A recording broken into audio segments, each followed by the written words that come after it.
उधर मुंबई में रिलायंस इंडस्ट्रीज के बनाए देश के सबसे बड़े और पहले लग्जरी मॉल जियो वर्ल्ड प्लाजा का उद्घाटन हुआ। रिलायंस इंडस्ट्रीज के चेयरमैन मुकेश अंबानी, उनकी पत्नी नीता अंबानी, बेटी ईशा अंबानी, बड़े बेटे आकाश अंबानी, उनकी पत्नी श्लोका अंबानी, छोटे बेटे अनंत अंबानी और उनकी मंगेतर राधिका मर्चेंट उद्घाटन समारोह में पहुंचे। इनके अलावा कार्यक्रम में पूरी की पूरी हिंदी फिल्म इंडस्ट्री उमड़ी, जिनमें दीपिका पादुकोण और कैटरीना कैफ से लेकर माधुरी दीक्षित तक सभी बड़ी हस्तियां समारोह में शामिल हुई। इस मॉल में दुनिया भर में मशहूर लगभग हर नामी ब्रांड के स्टोर हैं, जहां लोग सुबह से शॉपिंग कर सकेंगे।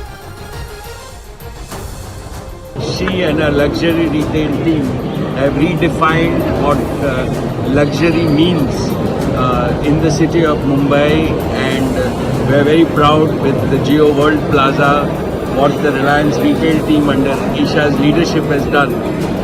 Makes me very proud. I'm sure it will make citizens of Mumbai and Indians very proud. I think the Jio World Plaza is not only the best is not only going to be the best mall in India, but I hope will become the best mall in the world.